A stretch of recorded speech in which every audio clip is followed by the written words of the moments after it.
আল্লাহু আকবার, আল্লাহু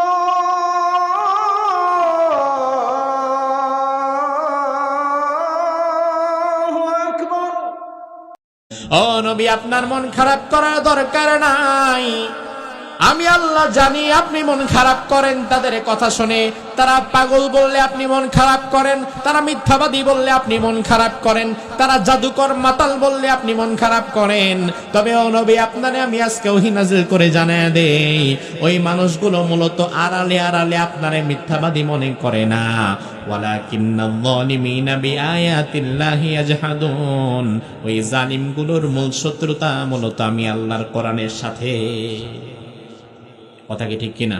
ঠিক একই ভাবে বাংলাদেশেও কিছু মানুষ আছে যারা বুঝে কোনটা দিনের সঠিক পথ, যারা বুঝে শান্তি কোন পথে আসবে।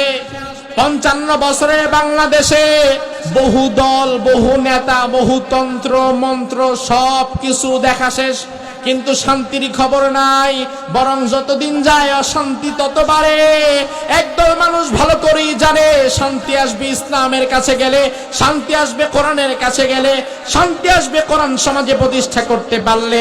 এটা জানার পরেও ওই মানুষগুলো কোরআনের বিরোধিতা করবে, ইসলামের বিরোধিতা করবে। এই কারণ তারা ভালো করেই জানে আমরা যদি কোরআনের পক্ষে চলে যাই তাইলে আমাদের চাঁদাবাজির নেতাগিরি আর বেশি দিন চলবে না।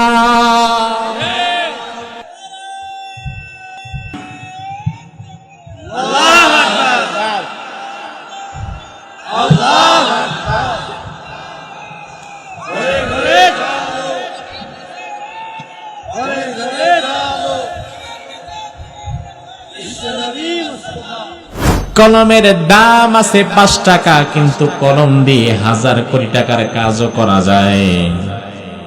এজন্য আল্লাহ রাব্বুল আলামিন কোরআনে কারীমের মধ্যে কলমের নামে আলাদা একটা সূরা নাজিল করে দিয়েছেন। সুবহানাল্লাহ বলেন। আল্লাহ রাব্বুল আলামিন সূরার প্রথমে বললেন নুন। এটা আরবি একটা অক্ষর।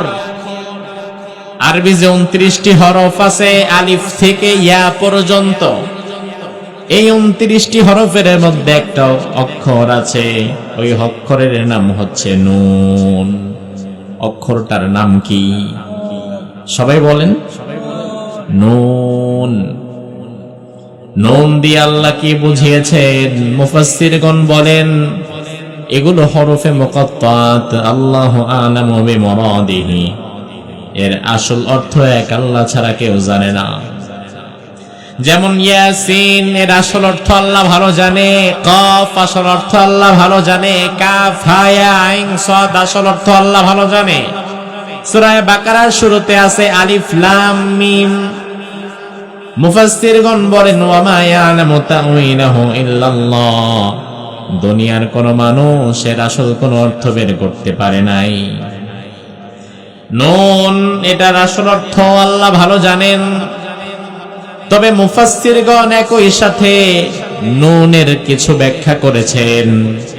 তাফসীরে তাবারিতে এসেছে আব্দুল্লাহ ইবনে মাসউদ রাদিয়াল্লাহু আনহুর বর্ণনায় সূরা কলমের মধ্যে নুন বলতে আল্লাহ তাআলা ইউনূস নবীকে যেই মাছে খেয়ে ফেলেছিল ওই মাছের কথা বুঝিয়েছেন। নুন শব্দের একটা অর্থ হচ্ছে মাছ। আরবিতে মাছের 3টা আরবি আছে। সৌদি আরবে যারা থেকেছেন, আরব কান্ট্রিগুলোতে যারা থেকেছেন তারা জানেন মাছের একটা প্রচলিত আরবি হচ্ছে সামাক। আবার নুন এটাও মাছের একটা আরবি। কোরআনে আল্লাহ রাব্বুল আলামিন ইউনূস নবীর ব্যাপারে বললেন ওয়াযান্নুন, মাছওয়ালা নবী। ইউনূস নবীকে আল্লাহ কোরআনে বলেছেন মাছওয়ালা নবী। وَذَنُّونِ إِذْ ذَهَبَ مُغَاضِبًا فَظَنَّ أَن لَّن نَّقْدِرَ عَلَيْهِ فَنَادَىٰ فِي الظُّلُمَاتِ أَن لَّا إِلَٰهَ إِلَّا أَنتَ سُبْحَانَكَ إِنِّي كُنتُ مِنَ الظَّالِمِينَ। ইউনূস আলাইহিস সালাম যখন তিনার জাতিকে ছেড়ে চলে যাচ্ছিলেন, ইউনূস নবীর জাতি আল্লাহর অবাধ্যতার মধ্যে লিপ্ত হয়ে গেল। ইউনূস নবী বারবার ডাকে, কথা শোনে না জাতি। অবশেষে ইউনুস নবী রেগে গেলেন, কষ্ট পেলেন, আল্লাহর কাছে বদ্দুয়া করে বললেন, আল্লাহ এত দাওয়াত দিলাম, আমার জাতি যেহেতু কথা শুনে না, এমন জাতিতে দুনিয়ার উপরে আর রাখা দরকার নাই, গজব দিয়ে ধ্বংস করে দাও। এক মুহূর্তে গোটা দুনিয়া গজব দিয়ে ধ্বংস করে দেওয়ার ক্ষমতা আল্লাহর আছে নাকি নাই? ইউনুস নবী দোয়া করছে, আল্লাহ কাউরে রাখার দরকার নাই, পুরা জাতি একটাও কথা শুনে না, ধ্বংস করে দাও। তিনি রেগে গেলেন। আল্লাহ রাব্বুল আলামিন ইউনুস আলাইহিস সালামকে কোন প্রকার আদেশ দিলেন না। ইউনুস নবী চিন্তা করলেন, দোয়া যেহেতু করেছি, হয়তো আল্লাহ সন্ধ্যার মধ্যে গজব নামায়া দিবে, তাইলে এই গজবের এলাকা ছেড়ে তাড়াতাড়ি আমার অন্যত্র চলে যাওয়া দরকার, আমি চলে যাই। ইউনুস আলাইহিস সালাম চলে যাওয়ার জন্য নৌযানে উঠলেন, সাগর পাড়ি দিয়ে এলাকা ছেড়ে চলে যাবেন আরেক দেশে। কিন্তু আল্লাহ তাআলা কিন্তু নবী ইউনুসকে যাওয়ার পারমিশন দেন নাই। ইউনুস আলাইহিস সালাম চিন্তা করলেন, আমি চলে যাই। এরপরে তিনি যখন নৌযানে উঠলেন, কিছু দূর যাওয়ার পরে নৌযান টালমাটাল, সাগরের মধ্যে বিরাট বড় বড় ঢেউ আছড়ে পড়ছে, কোনোভাবেই আর জাহাজ চলতে পারছে না। ওই জাহাজের যিনি ক্যাপ্টেন, যিনি নাবিক ছিলেন, তিনি বললেন, ও জাহাজবাসীরা ভালো করে শোনেন, জাহাজবাসী আপনারা যারা আছেন শুনে নেন, হয়তো কোনো মালিকের অবাধ্য গোলাম মালিকের পারমিশন না নিয়ে পালিয়ে চলে যাচ্ছে। এজন্য আল্লাহ তাআলা আমাদের উপর রাগান্বিত হয়ে বারবার আমাদের জাহাজটা আটকে দিচ্ছে। এখন আমরা লটারি করব, যার নাম লটারিতে আসবে পরপর 3 বার, আমরা তাকে ধরে আস্তে করে সমুদ্রে ফেলে দিব। বাস যেই কথা সেই কাজ, কাগজের মধ্যে নাম লেখা হলো, সবার নাম লিখে এবার লটারি করা হলো। প্রথমবার নাম উঠে দেখা গেল, নাম উঠেছে ইউনুস। নাম কি? কথা কয় না। ইউনুস নবী তো চিন্তা করে, আল্লাহ একবার নাম উঠছে, তাইলে চান্স তো আরো দিবার আছে। দ্বিতীয়বার নাম উঠল ইউনুস, 3 নাম্বার 12 নাম উঠল ইউনুস। ইউনুস আলাইহিস সালাম বুঝে ফেললেন, আমি যে আমার আল্লাহকে না বলে আল্লাহর হুকুমের তোয়াক্কা না করেই চলে যাচ্ছিলাম, আমি যে আমার নবুয়তের এরিয়া ছেড়ে বের হয়ে যাচ্ছিলাম, এই কাজটা হয়তো আমার আল্লাহর পছন্দ হয় নাই, যে কারণে আল্লাহ তাআলা আমাকে এই সাগরের মধ্যে নিমজ্জিত করতে চাইছেন। ইউনুস আলাইহিস সালাম আর কোনো কথা বললেন না। জাহাজের যাত্রীরা ধরে ইউনুস নবীকে সমুদ্রের মধ্যে ফেলে দিলেন। বিরাট একটা মাছ ইউনুস নবীকে গিলে খেয়ে ফেললেন, চিবিয়ে খেলেন না, গিলে খেয়ে ফেললেন। পেটের মধ্যে যাওয়ার পরে এবার ইউনুস নবী দুনিয়ার কাউকে আর ডাকছে না। ইউনুস নবী এবার মাছের পেটের মধ্যে বসে একমাত্র জিকির করে, কার? আল্লাহ। আমার ভাইয়ের অবস্থা কত ভয়াবহ দেখেন। মাছের পেটের মধ্যে স্বাভাবিকত অন্ধকার, কারণ মাছের পেটের মধ্যে সূর্যের আলো যায় না। আবার সমুদ্রের নিচে অন্ধকার আছে না নাই? আবার রাতের বেলা অন্ধকার কি আরো কমে না বাড়ে? তাহলে অন্ধকারের পর্দা পড়ে গেছে মোট 3টা। মাছের পেটের অন্ধকার, রাতের অন্ধকার, সাগরের নিচের অন্ধকার। 3 অন্ধকারে বসে মাছের পেট থেকে ইউনুস নবী আল্লাহরে বলে, আল্লাহ লা ইলাহা ইল্লা আনতা সুবহানাকা ইন্নী কুনতু মিনাল যালিমিন। আয় আমার রব, আয় আমার আল্লাহ, আমি ইউনুস নিজের প্রতি জুলুম করে ফেলেছি, তুমি ছাড়া আমার কেউ নাই, বাঁচাবার কেউ নাই। তুমি যদি দয়া না করো, ক্ষমা না করো, আমি বাঁচতে পারবো না। মেহেরবানি করে তুমি আমারে বাঁচায়া দাও। আমার আল্লাহ রাব্বুল আলামিন বলে, ইউনুস আজকে তুমি এমন একটা দোয়া করেছো, যে দোয়ার বরকতে আমি তোমারে বাঁচাবো। তবে শুধু তুমি একাই নয়, ফাস্তাজাবনা লাহু ওয়া নাজ্জাইনাহু মিনাল গাম্মি ওয়া কাযালিকা নুনজিল মুমিনিন। তুমি ইউনুসের মতো করে দুনিয়াতে আমার কোন মুমিন বান্দা যদি বিপদে পড়ে আমি আল্লাহরে একটা ডাক দেয়, তুমি ইউনূস রে আজকে মাছের পেট থেকে আমি আল্লাহ যেমন বাঁচাবো, কিয়ামত পর্যন্ত আমার মুমিন বান্দা যদি আমারে ডাকে আমি আল্লাহ ওই মুমিন বান্দারেও সেভাবে বাঁচিয়ে দেব। আমার ভাই ইউনূস আলাইহিস সালাম 40 দিন ছিলেন মাছের পেটে। কয়দিন? 40 দিন মাছের পেটে থাকার কারণে আল্লাহ রাব্বুল আলামিন কোরআনে তার নামই দিয়েছেন ওয়াযান্নুন, মাছওয়ালা নবী। এজন্য মুফাসসিরগণ বলেন সূরা কলমের শুরুতে যেই নুন, এই নুনের হয়তোবা একটা অর্থ হতে পারে ইউনূস নবীকে যে মাছ গিলে ফেলেছিল সেই মাছ। আবার কোন কোন মুফাসসির বলেন এই নুন বলতে আল্লাহ তাআলা আন-নুন আল-হুতুল্লাযী আলাইহিল আরযুন, সপ্ত জমিন যেই মাছের পিঠের উপরে আছে ওই মাছ হয়তো আল্লাহ তাআলা এই নুন দিয়ে বুঝিয়েছেন। মুফাসসিরগণ এক একজন এক এক ভাবে ব্যাখ্যা করেছেন। আবার তাফসীরে কুরতুবী প্রণেতা তিনি বলেন আন-নুন আদ-দুয়াত, নুন বলে হয়তো আল্লাহ তাআলা দোয়াত বুঝিয়েছেন। দোয়াত মানে এই যুগের মানুষরা বুঝবেন না, আগের কালে মানুষ যারা তারা বুঝবেন। আগের কালে যখন এরকম 5 টাকা 10 টাকার কলম ছিল না, তখন কিন্তু কলম কিনা লাগতো আলাদা, কালি কিনা লাগতো আলাদা, দোয়াত আর কলম, ঠিক না? তখন লেখার সিস্টেমটা কি ছিল? দোয়াতের মধ্যে আগে কলম ডুবাইতে হইতো, একটা বক্সের মধ্যে কালি ভরা, লেখার জন্য আগে বক্সের মধ্যে কলম ঢুকাতে হতো, কালি যখন মাথায় পড়তো এটা দিয়ে লিখতে হতো, আবার যখন শুকিয়ে যেত আবার দোয়াতের মধ্যে কলম চুবিয়ে আবার লিখতে হতো। তাফসীরে কুরতুবী প্রণেতা বলেন নুন হুয়া দুআত, নুন বলতে হয়তো আল্লাহ তাআলা দোয়াত বুঝিয়েছেন।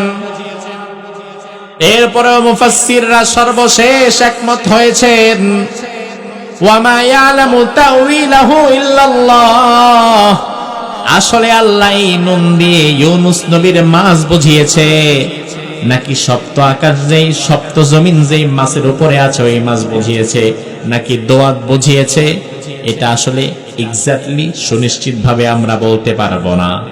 আসলে আল্লাহ যে নুন দিয়ে কি বুঝিয়েছে সেটা একমাত্র ভালো যিনি জানেন তিনি কে। এরপরে আল্লাহ রাব্বুল আলামিন বললেন ওয়াল কলামি ওয়া মা ইয়াসতুরুন, প্রথমে আল্লাহ বললেন নুন, এরপরে বললেন ওয়াল কলামি ওয়া মা ইয়াসতুরুন, আমি আল্লাহ তাআলা কলমের কসম করলাম, ওয়া মা ইয়াসতুরুন, কলম দিয়ে যা লেখা হয় আমি আল্লাহ তার কসম করলাম। আমার ভাইরা, 2 বছর আগে আপনাদের এখানে আমি যখন এসেছিলাম আমি একটা সূরা থেকে তাফসীর করেছিলাম। আপনাদের কারো কি মনে আছে নাকি? হ্যাঁ, আসলে সূরা বুরুজ 2 বছর আগে, আমার মনে নাই সঠিক, তার কারণ আপনাদের মাহফিল হয় বছরে একটা আর আমাদের প্রতিদিন, তো যার ফলে আমার মনে না থাকাটাই স্বাভাবিক। আল্লাহ রাব্বুল আলামিন সূরা বুরুজের শুরুতেও কিন্তু কসম করেছিলেন ওয়াস সামাই যাতিল বুরুজ, তারকারাজির শপথ, ওয়াল ইয়াউমিল মাউদ, কিয়ামতের শপথ, আখিরাতের শপথ। কোরআনে আল্লাহ কিন্তু এমন অনেক কসমই করেছেন। আল্লাহ কোরআনের মধ্যে দিনের কসম করেছেন, রাতের কসম করেছেন, ওয়াল লাইলি ইযা সাজা ওয়ান নাহারি ইযা জাল্লাহা, দিনের কসম। আবার রাতের কসম করেছেন ওয়ান নাহারি ইযা তালাহা, রাতের কসম করেছেন। আবার কখনো কখনো আল্লাহ সূর্যের কসম করেছেন ওয়াস শামসি ওয়া দুহাহা। আবার কখনো আল্লাহ চাঁদের কসম করেছেন ওয়াল কামারি ইযা তালাহা। কখনো আল্লাহ ফজরের কসম করেছেন ওয়াল ফাজরি। কখনো আল্লাহ আবার রাতের কসম করেছেন ওয়ালায়ালিন আশর। আবার কখনো আল্লাহ সময়ের কসম করেছেন ওয়াল আসরি। এভাবে করে কোরআনে চন্দ্র, সূর্য, তারকারাজি, দিন রাত, ফজর, সময়, অনেক কিছুর নামে আল্লাহ কসম করেছেন। আর সূরা কলমের মধ্যে আল্লাহ তাআলা কলমের কসম করেছেন এবং কলম দিয়ে যা লেখা হয় ওই বিষয়টার কসম করেছেন। বোঝা দরকার নাই, বোঝাবো পরে, আগে একবার জোরে বলেন সুবহানাল্লাহ। এবার আমি আপনাকে বুঝিয়ে দেই কেন সুবহানাল্লাহ বললাম বোঝার আগেই। ও ভাই, তার কারণ হচ্ছে মুফাসসিরগণ বলেন পুরা কোরআনে আল্লাহ তাআলা যত কসম করেছেন, দিনের কসম, রাতের কসম, চন্দ্রের কসম, সূর্যের কসম, ওয়াশ-শামসি ওয়া দুহাহা ওয়াল কামারি ইযা তালাহা, এরপরে ফজরের কসম, ওয়াল ফজর, সময়ের কসম, ওয়াল আসর, যত কসম আল্লাহ কোরআনে করেছেন মুফাসসিরগণ বলেন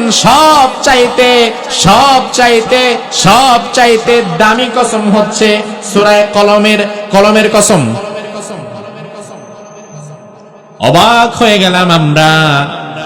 চন্দ্রের কসম, সূর্যের কসম, সময়ের কসম, ফজরের কসমের চাইতে কলমের কসমের দাম বাড়লো কেন?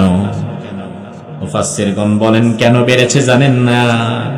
বাড়ার কারণ হচ্ছে কলমের কসম করার পরে আল্লাহ তাআলা আখিরি জামানার পয়গম্বর মুহাম্মদুর রাসূলুল্লাহর চরিত্রের সার্টিফিকেট দিয়েছেন, এজন্য এই কলমের কসমের দাম সবচেয়ে বেড়ে গিয়েছে।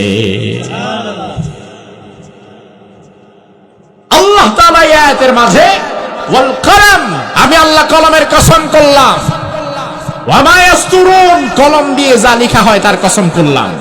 মুফাসসিরগণ বলেন গোটা কোরআনে কারিমে এর চাইতে দামি কোনো কসম নাই। তার কারণে কসম করার পরে আল্লাহ তাআলা সবার আগে তার হাবিবের চরিত্রের সার্টিফিকেট দিয়ে তার হাবিবের মর্যাদা বর্ণনা করেছেন। এই সূরাটি নাজিল হওয়ার পেছনে একটা কারণও আছে। আল্লাহর হাবিব সাল্লাল্লাহু আলাইহি ওয়াসাল্লাম কোরআন নাজিল হওয়ার আগে মক্কার মানুষগুলো বিশ্বনবীকে বড় ভালোবাসতো, ভালোবেসে তারা নাম দিয়েছিল আল আমিন।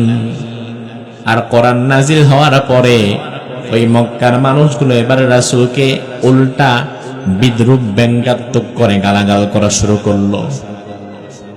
কোন মানুষ বলল মুহাম্মদ পাগল হয়ে গেছে, কোন মানুষ বলল মুহাম্মদ গণক হয়ে গেছে, জাদুকর হয়ে গেছে, কেউ বলল মুহাম্মদ তো একটা মিথ্যাবাদী। নাউজুবিল্লাহ বলেন। এক একজন এক এক ভাবে বিশ্বনবীকে গালাগাল করা শুরু করলো।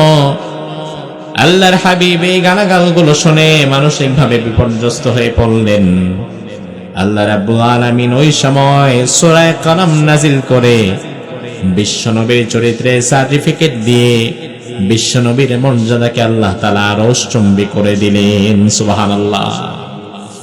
এজন্য আল্লাহ রাব্বুল আলামিন বললেন ওয়াল কালাম, আমি আল্লাহ কলমের কসম করলাম। তবে আমার ভাইরা, এই কলম কিন্তু আমার যেন তেন কলম নয়। এই কলম আপনার আমার 10 টাকার 5 টাকার কলম নয়। দুনিয়াতে কোটি টাকা দামের কলম স্বর্ণ দিয়ে বানানো এমনও আছে না নাই? কোটি টাকা দামের কলম, পুরা কলমটা স্বর্ণ দিয়ে বানানো, কিন্তু এই কলমটাও এই কলমের মতো মর্যাদাপূর্ণ নয়। কারণ সূরা কলামে আল্লাহ যে কলমের কথা বলেছেন এটা কোন কলম? আল্লাহর হাবিব হাদিসের মধ্যে বললেন এটা মূলত সেই কলম যে কলম আল্লাহ তাআলা আকাশ এবং জমিন বানাবার 50,000 বছর আগে বানিয়েছিলেন। ইন্না আউওয়ালা মা খালাকাল্লাহুল কলম, বিশ্বনবী বলেন আকাশ এবং জমিন যখন সৃষ্টি হয় নাই, সৃষ্টি জগৎ কিছুই যেদিন ছিল না, গোটা আকাশ ও জমিনের সৃষ্টির 50,000 বছর পূর্বে বিখামসিনা আলফা সানা, 50,000 বছর আগে আল্লাহ তাআলা একটা কলম বানিয়েছেন। আচ্ছা সুবহানাল্লাহ কি বাসায় গিয়ে বলবেন? জোরে কোন?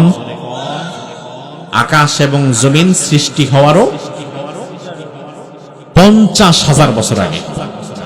তাইলে গোটা সৃষ্টি জগতের মধ্যে আল্লাহ প্রথম যা বানিয়েছেন সেটা আকাশ ও জমিন, পৃথিবী না, সেটা কলম।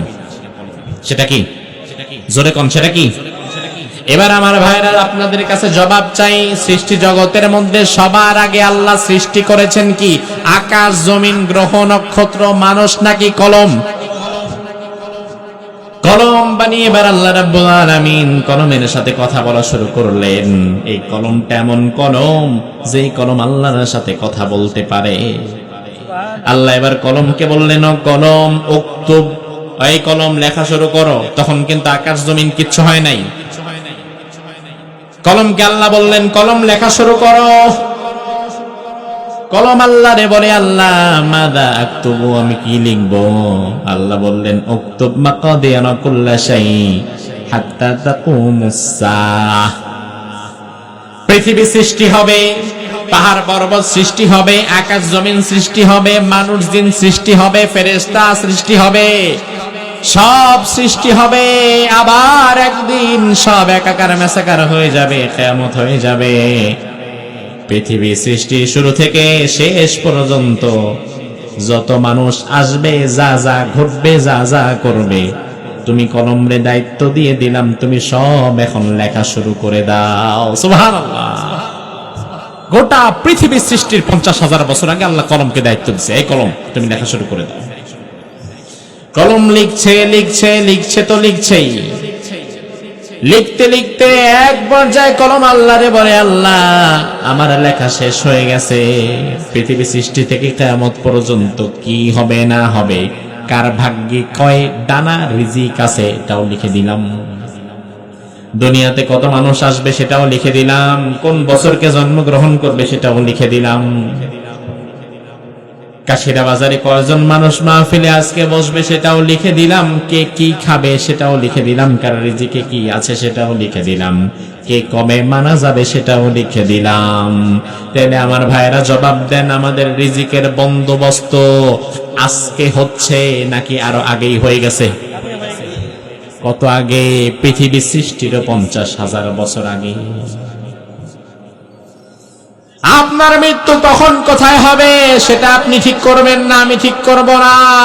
আপনার মৃত্যু কখন কোথায় কিভাবে হবে সেটা অলরেডি ঠিক করাই।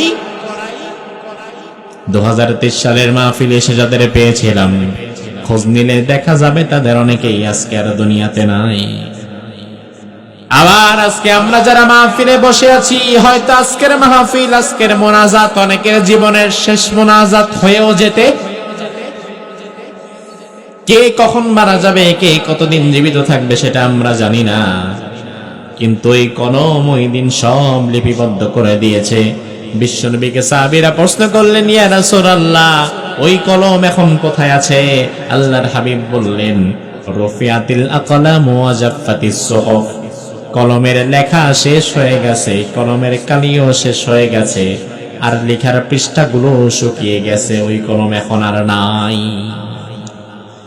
আল্লাহ রাব্বুল আলামিন সূরা কলমের প্রথম আয়াতে ওই কলমের কথা বললেন, ওয়াল কালামি ওয়া মা ইয়াসতুরুন, যেই কলম দিয়ে লিখেছিলাম গোটা সৃষ্টি জগতের ভাগ্য, যেই কলম দিয়ে লিখেছিলাম গোটা সৃষ্টি জগতের ইতিহাস, যেই কলম দিয়ে সৃষ্টির সূচনা থেকে কিয়ামত পর্যন্ত সব লিখে দিলাম, ওই কলম আর ওই লিপিবদ্ধ কিতাবের কসম আমি আল্লাহ করলাম।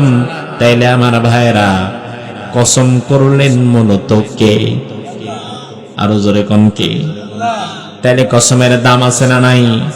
এবার কসমের পরে আল্লাহ বললেন, ও নবী, মা আনতা বিনিয়ামাতি রাব্বিকা বিমাজনুন, আমি আল্লাহ কসম করে বললাম গো নবী, আপনি কোনদিন পাগল হতে পারেন না। সুবহানাল্লাহ। ও নবী, ওই কাফের মুশরিকের বাচ্চারা আপনারে পাগল বলে গালি দেয়, আপনারে তারা পাগল বলে গালি দেয়, জাদুকর গণক বলে গালি দেয়। আমি আল্লাহ আপনাকে ওয়াদা করলাম, আমি আল্লাহ আপনার চরিত্রের সার্টিফিকেট দিলাম, আপনি পাগল না, বরং আপনি হচ্ছেন এক মহান চরিত্রে অধিষ্ঠিত। সুবহানাল্লাহ। আমার ভাইরা লক্ষ্য করেন, আল্লাহ রাব্বুল আলামিনের হাবিব বিশ্বনবী সাল্লাল্লাহু আলাইহি ওয়াসাল্লামের মানুষ, বিশ্বনবী সাল্লাল্লাহু আলাইহি ওয়াসাল্লামের মতো মানুষ দুনিয়াতে আর কোনোদিন আসেও নাই, আর কোনোদিন আসবেও না। তিনি এত উন্নত চরিত্রের অধিকারী ছিলেন, তিনি কোনোদিন পাগল হতে পারেন না। মক্কার লোকেরা প্রথমে তাকে আল আমিন বলতো, আস সাদিক বলতো, সত্যবাদী ভালো মানুষ, বিশ্বস্ত মানুষ বলতো। আবার কিছুদিন পরে মক্কার লোকেরা তাকে কেন পাগল বলা শুরু করলো? তার কারণ কি? ও ভাই আমার, তার কারণ ব্যক্তি মুহাম্মাদের সাথে শত্রুতা নয়, বরং শত্রুতা ছিল মূলত আল্লাহর কোরআনের সাথে। যেমন আপনাকে উদাহরণ দিয়ে বোঝাই, আল্লাহর হাবিব সাল্লাল্লাহু আলাইহি ওয়াসাল্লামের যখন জন্ম হলো, জন্ম হওয়ার পরে বিশ্বনবীর জন্মের সুসংবাদটা আবু লাহাবকে দিল একজন কৃতদাসী। ওই কৃতদাসীর নাম ছিল সুয়াইবা। সুয়াইবা বিশ্বনবীর জন্মগ্রহণের সুসংবাদটা আবু লাহাবের কানে পৌঁছে দিয়ে বলল, আবু লাহাব, তোমার মৃত ভাই আব্দুল্লাহর ঘর আলোকিত করে চাঁদের ন্যায় টুকটুকে একটা ফুটফুটে পুত্র সন্তানের সুসংবাদ আমি তোমাকে দিয়ে যাচ্ছি। তোমার মৃত ভাই আব্দুল্লাহর ঘরে সুন্দর একজন পুত্র সন্তান হয়েছে। আবু লাহাব খুশি হলো। বিশ্বনবীর জন্মে আবু লাহাব এত বেশি খুশি হলো, সিরাতে মুস্তাফায় উল্লেখ করেছেন আবু লাহাব সেই দিন সুয়াইবাকে আজাদ করে দিয়ে বলল, যাও, মুহাম্মাদের জন্মের সুসংবাদ দিয়েছো, এই খুশির কারণে আমি তোমারে সারা জীবনের জন্য আজাদ করে দিলাম। সুবহানাল্লাহ। মূলত রাসূলের জন্মে খুশি হয়েছিল, রাসূলের সাথে আবু লাহাবের কোনো বিরোধিতা ছিল না। নবুয়তের আগে আবু লাহাবের দুই ছেলের সাথে বিশ্বনবীর দুই কন্যার বিবাহ হয়েছিল, রুকাইয়া এবং উম্মে কুলসুম, বিশ্বনবীর আপন দুই কন্যা। এই দুই কন্যার সাথে বিশ্বনবী তার চাচা আবু লাহাবের দুই সন্তান উতবা এবং উতাইবাকে বিবাহ পড়িয়ে দিয়েছিলেন। চাচা ভাতিজার মধ্যে সম্পর্ক কত ভালো হলে একের সাথে অপরের ছেলে মেয়ে বিয়ে দিতে পারে, তাইলে বোঝেন। তাইলে আমার ভাইরা, বোঝা গেল বিশ্বনবীর সাথে আবু লাহাবের সম্পর্ক খারাপ ছিল না, ব্যক্তিগত কোনো আক্রমণ ছিল না, রেষারেষি ছিল না, বাজাবাজি ছিল না, বরং সুসম্পর্ক ছিল। কিন্তু আল্লাহর হাবিব যেই দিন সাফা পাহাড়ে কোরআন নিয়ে দাঁড়িয়ে গেলেন, কোরআনের দাওয়াত দিলেন, ওই দিন সবার আগে বিশ্বনবীকে পাগল বলে মারার জন্য তেড়ে আসছিল যেই লোকটা, ওই লোকটাই ছিল মূলত আবু লাহাব। তাইলে আমার ভাইয়েরা ভালো করে বুঝে থাকলে জবাব দেন, শত্রুতা কি মূলত ব্যক্তি মুহাম্মাদের সাথে নাকি কোরআনের সাথে? জোরে কোন, কিসের সাথে? তার কারণ ব্যক্তি মুহাম্মাদের সাথে শত্রুতা থাকলে জীবনে কোনোদিন তার মেয়েদের সাথে নিজের ছেলের বিয়ে আবু লাহাব দিত না। কিন্তু তার মেয়েদের সাথে নিজের ছেলেদের বিয়ে দিয়েছে, তার সাথে এত সুসম্পর্ক আবু লাহাব রেখেছে। কিন্তু কোরআনের দাওয়াত যেদিন দিয়েছে সেদিন বিশ্বনবীর উপরে পাথরের আঘাত করা হয়েছে এবং বিশ্বনবীকে সবার আগে আবু লাহাব পাগল বলে গালি দিয়েছে। আল্লাহ রাব্বুল আলামিনের একটা নিজাম বড় ভয়ঙ্কর। আল্লাহর নিজাম হচ্ছে, আল্লাহর নবীদেরকে যে যেই ভাষায় আক্রমণ করে আল্লাহ তাআলা তাকে পৃথিবী থেকে সেভাবে লাঞ্ছিত করে বিদায় করে দেয়। আবু লাহাব বিশ্বনবীকে পাগল বলে গালি দিয়েছে। আমার আল্লাহ সূরা কলমের মধ্যে বললেন, ও নবী, মা আনতা বিনিয়ামাতি রাব্বিকা বিমাজনুন, ও নবী, আপনি কোনোদিন পাগল হতে পারেন না, আপনি মন খারাপ করবেন না। তবে আপনারা যে পাগল বলেছে আমি আল্লাহ এমনি এমনি ছেড়ে দিব না। আমি আল্লাহ রাব্বুল আলামিন দেখেন ওরে কিভাবে পাগল বানাই। আল্লাহ রাব্বুল আলামিন বদর যুদ্ধের পরে আবু লাহাবের শরীরের মধ্যে হঠাৎ প্লেগ মহামারী রোগ ধরায় দিল। সারা শরীর পচে দুর্গন্ধ বের হচ্ছে, শরীর পচে পচে পুজ রক্ত বের হচ্ছে, ব্যথার যন্ত্রণায় আবু লাহাব পাগলের মতো হয়ে গেছে। কখন কি বলে না বলে তার হুঁশ নাই, জ্ঞান নাই। যেখানে বসে আছে, যেখানে খায় সেখানে ঘুমায়, আবার সেখানেই পায়খানা করে। পাগলের মতো হয়ে গেছে আবু লাহাব, ব্যথায় যন্ত্রণায় সারা শরীর দিয়ে পুজ বের হচ্ছে।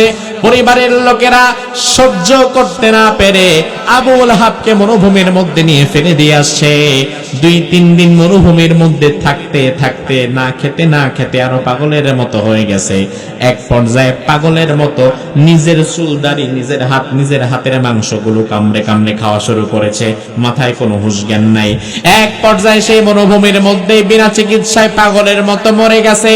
দাফন কাফনের জন্য কোনো লোক যায় নাই। অবশেষে এক বণিক কাফেলা ব্যবসা করার জন্য পাশ দিয়ে যাচ্ছিল। যাওয়ার সময় দেখলো কোন একটা পাগল মরুভূমির মধ্যে মরে পচে গলে আছে, লাশ থেকে দুর্গন্ধ বের হচ্ছে। ওই ব্যবসায়িক কাফেলা দূর থেকে একটা বাঁশ দিয়ে আবুল আহাবের লাশকে ধাক্কাতে ধাক্কাতে একটা কুয়ার মধ্যে ফেলে পাথর দিয়ে তার লাশটাকে গন্ধ যেন না বের হয় এজন্য চাপা দিয়ে দিল। আমার ভাইয়ের একটা মজার বিষয় লক্ষ্য করেন, এই আবুল আহাব বিশ্বনবীকে সবার আগে পাগল বলে গালি দিয়েছিল, অথচ আল্লাহ কোরআনের মধ্যে বললেন, ও নবী আপনি পাগল নয়, তবে আপনারে যে পাগল বলেছে ওরে আমি আল্লাহ ছেড়ে দেব না, ওরে আমি আল্লাহ পাগল বানায়া ওইভাবেই দুনিয়া থেকে বিদায় করে দেব। ঠিক আমরা পূর্বেও দেখেছি বাংলাদেশে একটা দল ছিল যারা আলেমদেরকে দেখলেই বলতো রাজাকার। আছে না নাই? আলেমদেরকে দেখলেই বলতো রাজাকার, বয়স কম আর বেশি ডাজেন্ট ম্যাটার, দেখলেই বলতো রাজাকার, জঙ্গি, আল বদর, আল শামস, অমুক তমুক। বলতে বলতে বিশ্বনন্দিত মুফাসসির কোরআন 50 বছর যিনি তাফসীর করেছেন, যার তাফসীর শুনে হিন্দু মুসলমান হয়েছে এমন ব্যক্তিকে পর্যন্ত মিথ্যা রাজাকারের মামলা দিয়া 13 বছর জেলখানার মধ্যে রেখে তিলে তিলে কষ্ট দিয়ে দুনিয়া থেকে বিদায় করলো, শুধুমাত্র রাজাকার ট্যাগ দিয়ে গালি খাওয়াতে খাওয়াতে বিদায় করলো। আল্লাহ রাব্বুল আলামিনের নিজাম বড় ভয়ঙ্কর। আল্লাহ রাব্বুল আলামিন পরবর্তীতে ওই দলটাকে আবার রাজাকারের মধ্যে একটা ট্যাগ দিয়ে দেশ ছাড়া করে দিল। ছাত্র আন্দোলন যখন হলো, হঠাৎ করে বিগত প্রধানমন্ত্রী বলে ফেললো কোটা উঠানোর দরকার কি? কোটা মুক্তিযোদ্ধার নাতিদেরকে না দিয়া কি রাজাকারের নাতিদেরকে দিব নাকি? বাস লেগে গেল আগুন, সব ছাত্ররা একযোগে মিছিল বের করলো, তুমি কে আমি কে, রাজাকার রাজাকার। ঢাকার রাস্তায় লেখা হলো তুমি কে আমি কে, রাজাকার রাজাকার। সংসদের বাইরে লিখে দেওয়া হলো তুমি কে আমি কে, রাজাকার রাজাকার। ঢাকা ভার্সিটির ছাত্ররা বলা শুরু করলো তুমি কে আমি কে, রাজাকার রাজাকার। জগন্নাথ বিশ্ববিদ্যালয়ের ছেলেরা বলা শুরু করলো তুমি কে আমি কে, রাজাকার রাজাকার। রাজশাহী বিশ্ববিদ্যালয় থেকে একই মিছিল বের হওয়া শুরু করলো। এবার ওই মহিলা পড়ে গেছে বিপদে, কিরে এতদিন তো নির্দিষ্ট কিছু মানুষকে রাজাকার বলে মারলাম, জেলে দিলাম, ফাঁসিতে দিলাম, এখন দেখি গোটা দেশে রাজাকারের আড্ডাখানা হয়ে গেছে। অবশেষে আল্লাহ রাব্বুল আলামিন ওই ট্যাগ দিয়েই তাকে দেশ ছাড়া করেছেন। এটা আল্লাহ রাব্বুল আলামিনের একটা নিজাম।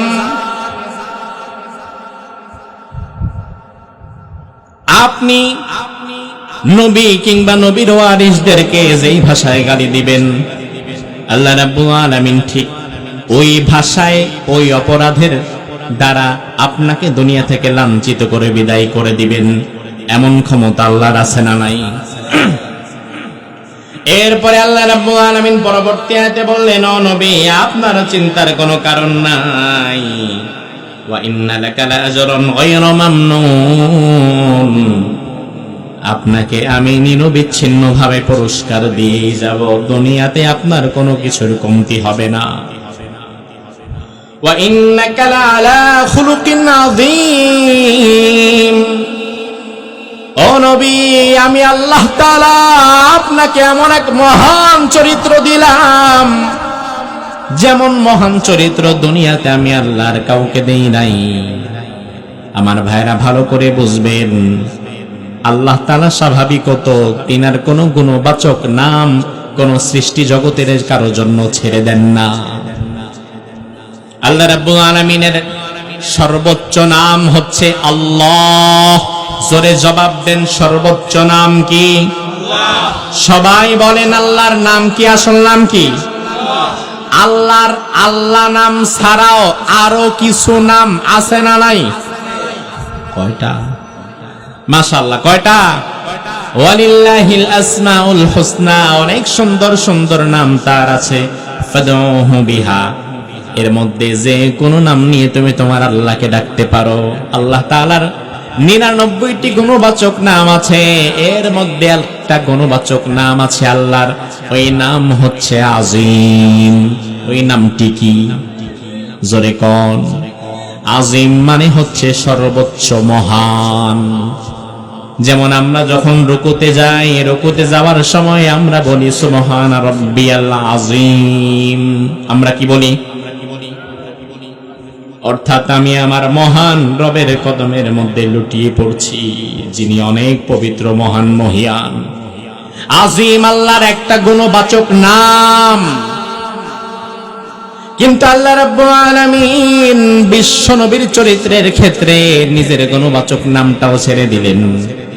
আল্লাহ বললেন, নবী, দুনিয়ার মানুষ রুকুতে গিয়ে আমি আল্লাহরে বলি আমি আল্লাহ নাকি আজিম, আবার আমি আল্লাহ তাআলা আপনার চরিত্রের জন্য বললাম ওয়া ইন্নাকা লাআলা খুলুকিন আযীম, আপনার চরিত্রটাও হচ্ছে আজিম। আল্লাহু আকবার। বিশ্বনবীকে আল্লাহ রাব্বুল আলামিন এমন এক মহান চরিত্র দিয়েছেন, জ্ঞানে গুণে বিচক্ষণতায় সত্যবাদিতায় আমানতদারিতায় বিশ্বনবীর ধারে কাছে দুনিয়াতে অন্য কোন মানুষ থাকতে পারবে? আবু জাহালের ঘনিষ্ঠ একজন সহচর, তার নাম ছিল আখনাস। কি নাম?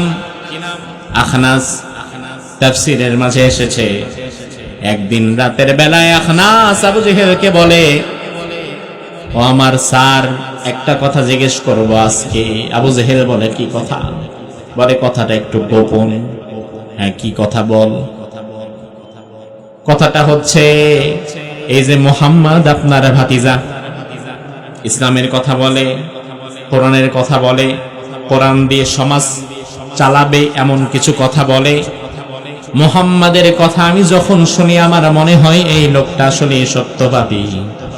মাঝে মাঝে মনে হয় এই লোকটার সত্যবাদিতা, আমানতদারিতা দেখে মনে হয় আমি ঈমান গ্রহণ করে নেই। আমার প্রশ্ন হচ্ছে, আপনি তো জ্ঞানী গুণী মানুষ, আপনি আমার চেয়ে ভালো বুঝবেন। এই যে আমার মাঝে মাঝে মনে হয় মুহাম্মদ সত্যবাদী, তার আমানতদারিতা, বিশ্বস্ততা অনেক ভালো, তিনি যে কোরআন দিয়ে সমাজ কায়েম করার কথা বলেন, আমার কাছে মনে হয় এটাই যৌক্তিক, এটা হলেই হয়তো আমরা ভালো থাকবো। মাঝে মাঝে মনে হয় যেন আমরা সবাই ইসলাম গ্রহণ করে নেই, আপনার ডরে পারি না। এখন আপনি যেহেতু জ্ঞানী মানুষ, আপনি আমাদের একটু জবাব দেন, আপনার কাছে আসলে আপনার ভাতিজার কথাগুলোকে কেমন মনে হয়? আবু জাহেল বলল, রে আখনাস, এমন এক প্রশ্ন তুই আজকে আমারে করলি, এই প্রশ্ন আর কেউ আমারে কোনোদিন করে নাই। তবে এই প্রশ্নের জবাব দেওয়ার আগে ডানে বামে দেখা দরকার, অন্য কেউ আবার আমাদের কথা শুনে ফেলছে কিনা। ভালো করে ডানে বামে তাকায় দেখে যখন কেউ নাই, তখন আখনাসকে ডাক দিয়ে বলে, ও আখনাস, এবার সত্য কথা তোরে আজকে বলি। আমার ভাতিজা মুহাম্মদ বস্তুত এমন একজন ভালো মানুষ, আল্লাহর আকাশের নিচে জমিনের উপরে মুহাম্মাদের চাইতে ভালো মানুষ আর নাই।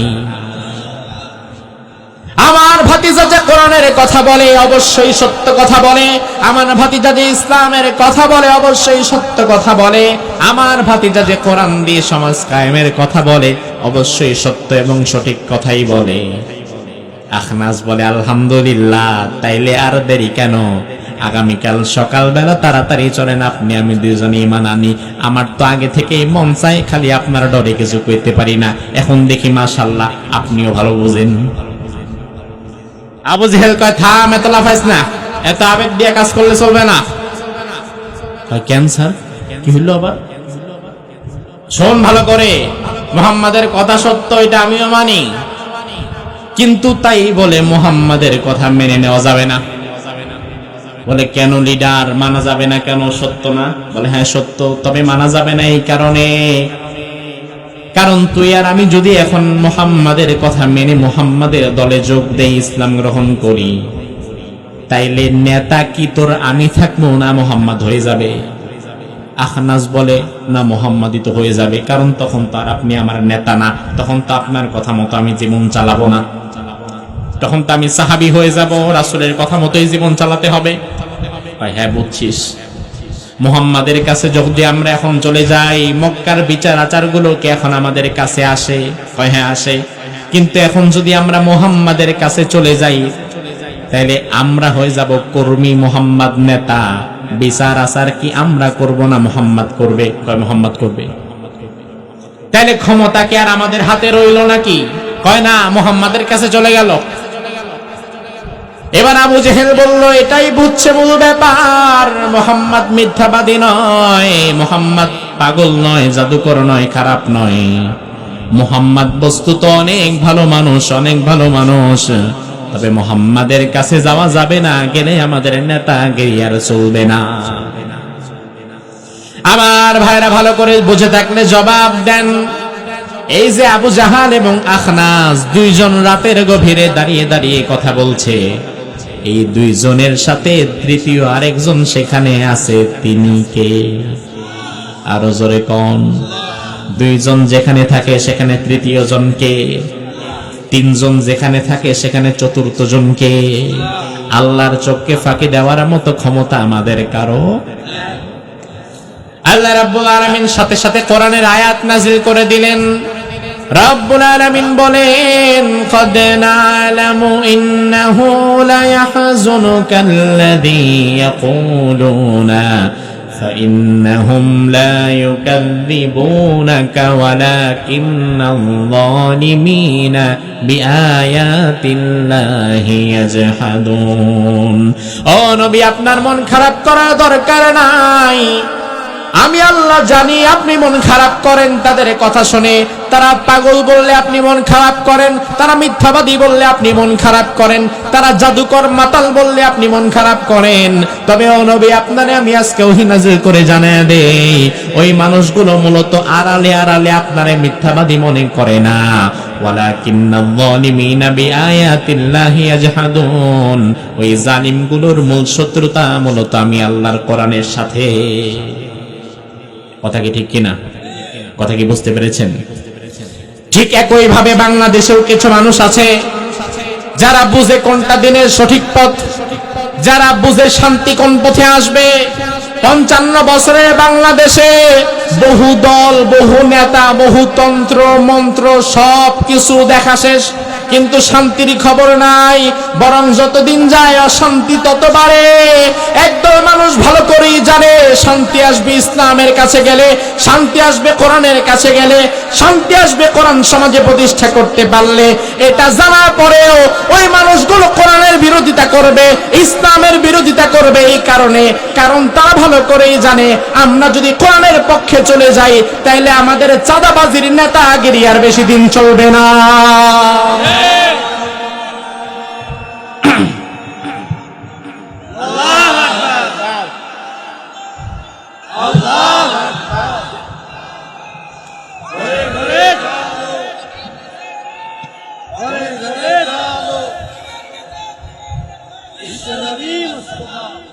আমার ভাইরা লক্ষ্য করেন, তাইলে মূল ঝামেলাটা কিন্তু রাসূলের সাথে না, ঝামেলা হচ্ছে কোরআনের সাথে। কারণ বিশ্বনবীকে ভালোবাসার দিক থেকে ভালোবাসেন এমন মানুষ আপনি একজনও পাবেন না। এই যে মাহফিলে হাজারো মানুষ এসে বসে আছেন, যদি বলি রাসূলকে ভালোবাসেন কে কে, হাতের সাথে দরকার হলে পাও তুলে ফেলবেন। কারণ ভালোবাসার দিক থেকে কেউ পিছিয়ে নাই। এবারও যদি বলা হয় বিশ্বনবী মদিনাতে 10 বছর কোরআন দিয়ে রাষ্ট্র পরিচালনা করেছেন, সুন্দর একটা সমাজ বিনির্মাণ করেছেন। আসেন আগামী নির্বাচনে আওয়ামী লীগ, বিএনপি, জামাত, জাতীয় পার্টি, হেফাজত, খেলাফত সব ভেদাভেদ ভুলে গিয়ে কোরআনকে আমাদের মানদণ্ড বানিয়ে কোরআনের সংসদ আমরা কায়েম করি। তখন দেখবেন কিছু মানুষ আস্তে করে পিছায়া আসবে, কারণ তারা জানে কোরআনের সংসদ কায়েম হলে সাদাবাজি ধান্দাবাজি নিয়ে টিকে থাকা যাবে না। এজন্য আল্লাহ রাব্বুল আলামিন বললেন, নবী তারা মূলত আপনারে পাগল ভাবে না, মিথ্যাবাদী ভাবে না, তাদের শত্রুতা মূলত কোরআনের সাথে। তবে ও আমার প্রিয় হাবিব, আমি আল্লাহ তাআলা আপনারে বলে দিলাম, ওয়া ইন্নাকা লাআলা খুলুকিন আযীম, আপনি মহান চরিত্রের উপরে অধিষ্ঠিত। এমন চরিত্র দুনিয়াতে আমি আল্লাহর কাউকে দেই নাই। সুবহানাল্লাহ বলেন।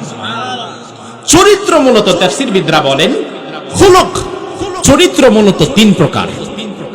কয় প্রকার? জোরে কোন না, কয় প্রকার? 3 প্রকার। তাফসীর থেকে শোনাচ্ছি। এক নাম্বার চরিত্র হচ্ছে খুলুকে হাসান, দুই নাম্বার চরিত্রকে বলা হয় খুলুকে কারীম, তিন নাম্বার চরিত্রকে বলা হয় খুলুকে আযীম। খুলুকে হাসান, খুলুকে কারীম, খুলুকে আযীম, এই তিনটি চরিত্র হচ্ছে উত্তম চরিত্র। এক নাম্বার খুলুকে হাসান, ভালো চরিত্র হচ্ছে এমন চরিত্র, অর্থাৎ যে চরিত্রওয়ালা ব্যক্তি, তাকে যদি কেউ একটা আঘাত করে, সে পাল্টা দুটি আঘাত করে না, বরং একটা আঘাত করলে সে পাল্টা একটা আঘাতই করে, বেশি করে না। এটার নাম হচ্ছে খুলুকে হাসান। যেমন দিবেন তেমন পাবেন, কোনো জুলুম হবে না। থাপ্পড় একটা মারছেন যেভাবে, আবার উনিও আপনার থাপ্পড় আরেকটা মাইরা দিছে ওইভাবে, বাস সদবাদ, কিচ্ছা খতম। খুলুকে হাসান। দুই নাম্বার হচ্ছে খুলুকে কারীম, প্রশংসনীয় চরিত্র। খুলুকে কারীম মানে হচ্ছে এমন চরিত্রওয়ালা ব্যক্তি যাকে আপনি একটা আঘাত করলেন, ওই মানুষটা সুযোগ সময় থাকার পরেও, ক্ষমতা থাকার পরেও আপনাকে পাল্টা আরেকটা আঘাত করে নাই, বরং সামর্থ্য, সুযোগ, ক্ষমতা থাকার পরেও প্রতিশোধ না নিয়ে যে মাফ করে দেয়, তাকে বলা হয় খুলুকে কারীম। আর তিন নাম্বার খুলুকে আযীম, এটা এমন চরিত্র, যেই চরিত্রওয়ালা ব্যক্তিকে আপনি আঘাত করলেন, মারলেন, পিটালেন, কষ্ট দিলেন, দেশ ছাড়া করলেন, কিন্তু এই ব্যক্তির যখন সময় আসবে, ওই ব্যক্তিকে যখন আল্লাহ আবার ক্ষমতায় বসায়া দিবে, তখন সে তার প্রতিপক্ষকে মারা, কাটা, দৌড়ানো তো দূরে থাক, বরং এতদিন তার ক্ষতি করেছিল যারা, উনি এখন তার ভালো করার জন্য তাদের পেছনে ছুটে বেড়ায়। আমার ভাইরা, আল্লাহর হাবিব সাল্লাল্লাহু আলাইহি ওয়াসাল্লামের চরিত্র ছিল এজন্য খুলুকে আযীম। তিনি তারকে আঘাত করেছে এমন ব্যক্তির প্রতিশোধ নেওয়া তো দূরের কথা, বরং বিশ্বনবীকে আঘাত করেছে, কষ্ট দিয়েছে, সুযোগ পাইলে মেরে পর্যন্ত ফেলতো। বিশ্বনবী সুযোগ পেয়ে মূলত তার উপকার করার জন্য ঘুরে, সুবহানাল্লাহ বলেন। আল্লাহর হাবিব সাল্লাল্লাহু আলাইহি ওয়াসাল্লাম একদিন এক জিহাদের ময়দান থেকে ফিরে আসছিলেন। সাহাবায়ে কেরামদেরকে তিনি আগে চলে যেতে বললেন। একাকী তিনি একটু ক্লান্তি বোধ করলেন। কোন এক সফর থেকে রাসূল ফিরছিলেন। কিছুটা ক্লান্ত হয়ে যাওয়ার পরে আল্লাহর হাবিব একটি গাছের নিচে শুয়ে পড়লেন যে একটু বিশ্রাম নিয়ে পরে আগাই। বিশ্বনবীর সাথে যে তলোয়ার ছিল, তলোয়ারটা রাসূল গাছের একটা ডালের সাথে ঝুলিয়ে রাখলেন। গাছের ডালের সাথে ঝুলিয়ে রাসূল নিচে শুয়ে পড়লেন, ঘুমিয়ে পড়লেন। হঠাৎ দূর থেকে এক কাফের ব্যক্তি দৃশ্য দেখেছে। এই দৃশ্য দেখার পরে কাফের চিন্তা করলো, মুহাম্মদকে মেরে ফেলার এটাই বেস্ট চান্স, মেরে ফেলা লাগবে। এসেছে, গাছের ডাল থেকে রাসূলের তলোয়ার পেরেছে। তলোয়ারটা পেরে একদম রাসূলের নাক বরাবর তলোয়ারটা ধরেছে। ধরে এবার বলল, ইয়া মুহাম্মদ, আয় মুহাম্মদ, কুম, দাঁড়াও। আল্লাহর হাবিবের ঘুম ভেঙে গেল। বিশ্বনবী দাঁড়িয়ে গেলেন। বিশ্বনবীর গলা বরাবর তলোয়ারটা ওই কাফের ধরে রেখেছে এইভাবে। এবার ওই কাফের ব্যক্তি বলল, মুহাম্মদ, মাইয়ামনাউকা মিন্নি, ও মুহাম্মদ জবাব দাও, আমার হাত থেকে তোমারে আজকে কে বাঁচাবে? বাঁচাবার মালিক কে? জোরে কোন? বিশ্বনবীর নাম নিবে কার? আল্লাহর হাবিব কোন কথা চিন্তা না করেই বললেন, আমার আল্লাহ তাআলা আমাকে হেফাজত করবেন, আমার আল্লাহ আমার মুহাফিজ হয়ে যাবেন। ফাল্লাহু খায়রুন হাফিযাও ওয়া হুয়া আরহামুর রাহিমিন। আমার মালিক, আমার আল্লাহ, তিনি উত্তম ভাবে আমাকে হেফাজত করতে পারবেন, এমন ক্ষমতা আল্লাহর আছে না নাই? যখনই আল্লাহর হাবিব আল্লাহ নামটি বলেছে, আল্লাহর নাম শোনার সাথে সাথে ওই ব্যক্তির হাত থেকে কাঁপতে কাঁপতে তলোয়ারটা মাটির মধ্যে পড়ে গেছে। বিশ্বনবী এবার ওই তলোয়ারটা আবার উঠিয়ে নিলেন। উঠিয়ে নিয়ে ওই কাফেরের গলা, একদম গলা বরাবর ধরলেন। ধরে এবার বললেন, কিরে বেটা, এবার তুমি বলো, মাইয়ামনাউকা মিন্নি, আমার হাত থেকে তোমারে বাঁচাবে কে?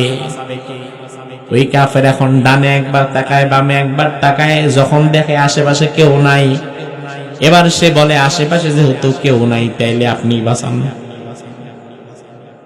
কারণ আল্লাহর নাম তো তার মুখে নাই। আল্লাহর হাবিব বললেন, না, বাঁচাবার মালিক আমি না, মৃত্যু দেওয়ার মালিক আমি নই, বাঁচাবার মালিক আল্লাহ, মৃত্যু দেওয়ার মালিক আল্লাহ। তবে হ্যাঁ, আমি আজকে সুযোগ থাকার পরেও তোমাকে আঘাত করব না, বরং আমি তোমারে ক্ষমা করে দিলাম, তুমি বাড়ির দিকে চলে যেতে পারো। ওই লোকটি বাড়ির দিকে যাচ্ছে আর চিৎকার করে চোখের পানি ছেড়ে দিয়ে বারবার বলছে, জিতুকুম মিন ইনদি খায়রিন নাস, দুনিয়ার সর্বশ্রেষ্ঠ মানুষের কাছ থেকে আজকে আমি তোমাদের কাছে ফিরলাম। আল্লাহু আকবার। আমার ভাইরা, প্রতিশোধ নেওয়ার ক্ষমতা থাকার পরেও যারা প্রতিশোধ নেয় না, তাদের চাইতে ভালো মানুষ দুনিয়াতে আর হতে পারে? প্রতিশোধ নিলে তো নেওয়াই যায়, মারলে তো মারাই যায়। মারামারি আর কাটাকাটি আর কয়দিন? 5 বছর আপনি তারে দৌড়াবেন, আবার আপনি যখন ক্ষমতায় থাকবেন না, পরের 5 বছর দৌড়ানি খাবেন। বাংলাদেশের চিত্রটা তো এটাই হয়ে গেছে। 10 বছর এই গ্রুপ ওই গ্রুপে দৌড়ায়, আবার 10 বছর এই গ্রুপে দৌড়ায়। এই দুই গ্রুপের দৌড়ানির মধ্যে দিয়ে বাংলাদেশ মোটামুটি জাহান্নাম হয়ে গেছে। দেশ গড়ার ক্ষেত্রে কারো মনোনিবেশ নাই, কে ক্ষমতায় যাবে আর কে কি খাবে, এই ভাগ বাটোয়ারা নিয়ে শুরু হয়ে গেছে। আমার ভাইয়ের, আল্লাহর হাবিব সাল্লাল্লাহু আলাইহি ওয়াসাল্লাম যখন হিজরত করবেন, মক্কা থেকে যেদিন মদিনায় চলে যাবেন, হিজরতের হুকুম হয়ে গিয়েছে। আল্লাহ রাব্বুল আলামিন যখন হুকুম দিয়ে দিয়েছে মক্কায় আর থাকা যাবে না, বিশ্বনবী যাওয়ার সময় তিনি চিন্তা করলেন কাবার ভেতরে ঢুকে 2 রাকাত নামাজ পড়ে যায়, কারণ মুমিনের হৃদয়টা কাবার সাথে সব সময় আছে না নাই? আল্লাহর হাবিব কাবাকে বড় বেশি ভালোবাসতেন। মনটা খারাপ হলেই তিনি কাবার কাছে চলে যেতেন, সেখানে গিয়ে শুয়ে থাকতেন, সেখানে নামাজ পড়তেন, ইবাদত করতেন। বিশ্বনবী চিন্তা করলেন, যেহেতু সব ছেড়ে মদিনায় চলে যাচ্ছি, আবার কোনোদিন আসতে পারবো কিনা জানা নাই, আবার কবে এখানে আসতে পারবো, কাবাকে আবার কবে দেখতে পারবো জানা নাই। 2 রাকাত নামাজ পড়ে এরপরে আমি বের হই।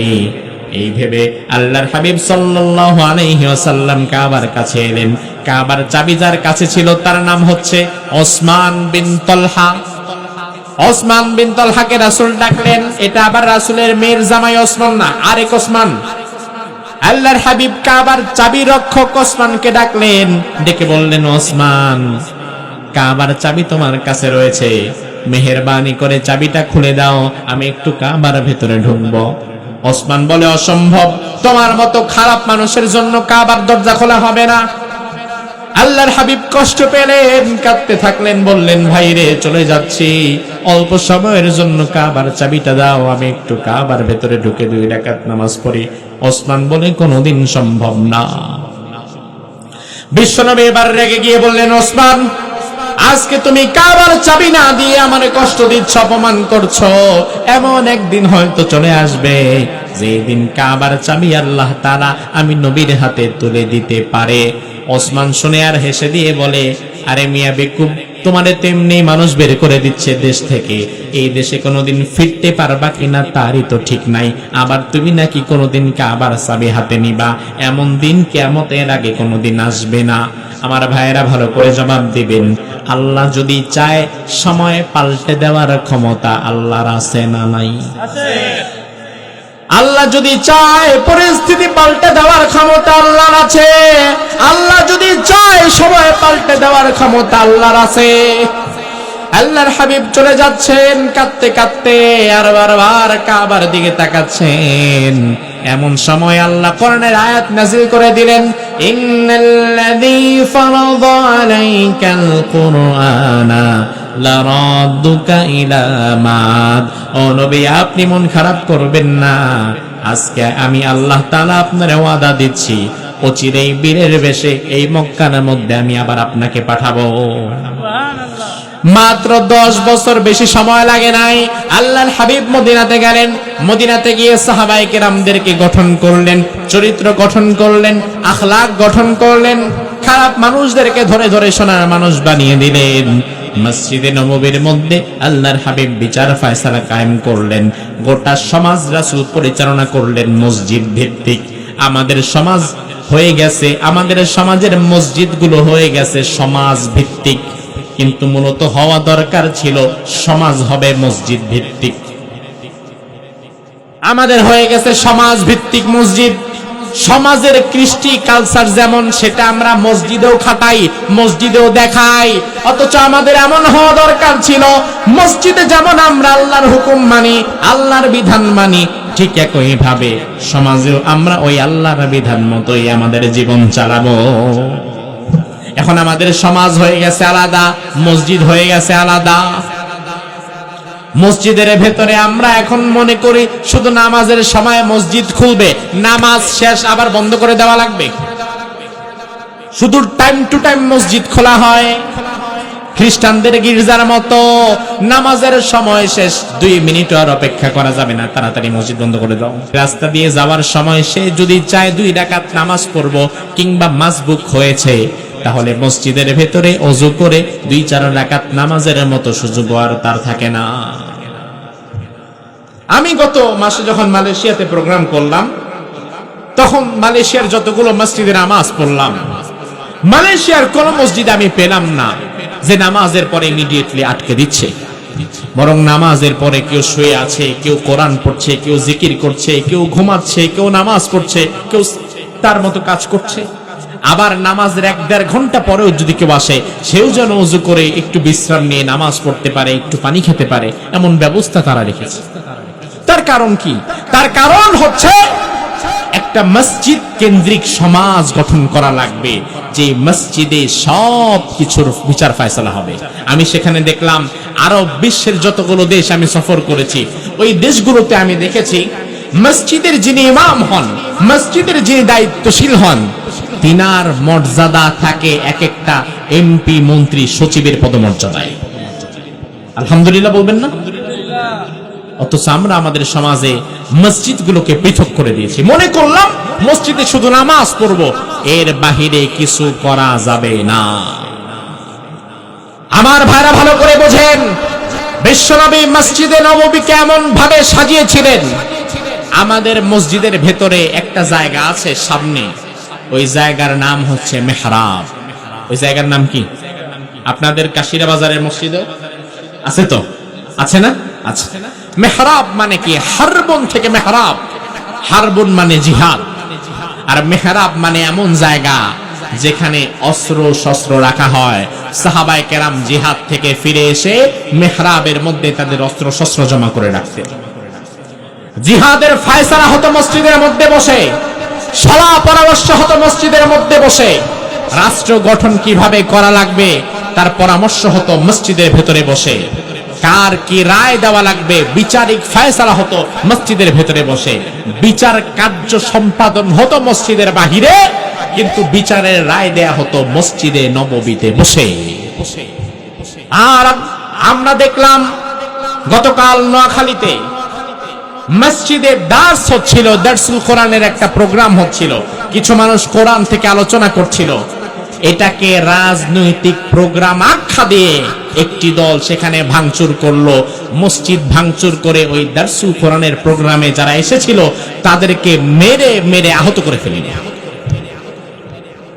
তাদের অভিযোগ যে না, তারা মসজিদে রাজনীতি করা শুরু করেছে। কেন রাজনীতি করলো ভাই? তাই যে দেখেন মসজিদে তারা কোরআন শরীফ নিয়ে এসে নিজেদের মতো আয়াত পড়ে, এমন এমন আয়াত পড়ে, আয়াতগুলো শুনলে মনে হয় যেন এটা তাদের দলের সাথে মিলে যাচ্ছে। আমার ভাইরা, তুমি রাখছো কেন?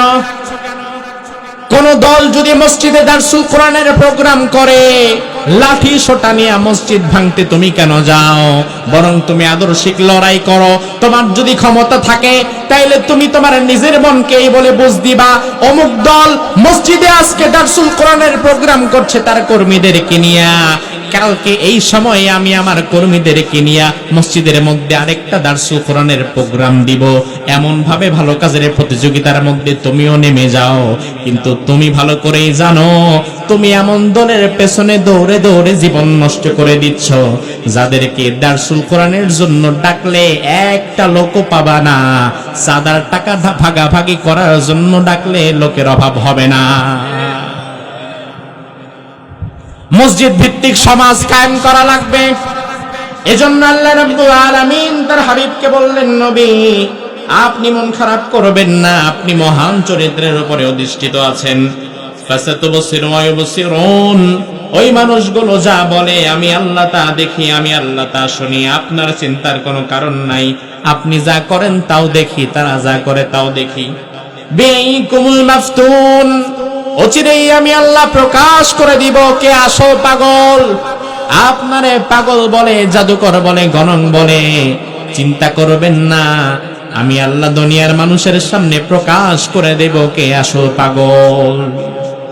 এরপরে আল্লাহ বললেন, ইন্না রাব্বাকা হুয়া আ'লামু বিমান দাল্লা আন সাবিলি ওয়া হুয়া আ'লামু বিল মুহতাদিন। হেদায়েতের পথে কারা আছে, সত্য পথে কারা আছে, আর কারা ভ্রান্ত পথে আছে, দুনিয়ার মানুষ বুঝুক আর না বুঝুক, জানুক আর না জানুক, সেটা জানেন কে? হেদায়েতের মালিক কে? হেদায়েত চাইতে হবে কার কাছে? এজন্য 5 ওয়াক্ত নামাজের মধ্যে হেদায়েতের জন্য সূরা ফাতিহার মধ্যেই আলাদা একটা আয়াত আছে না নাই?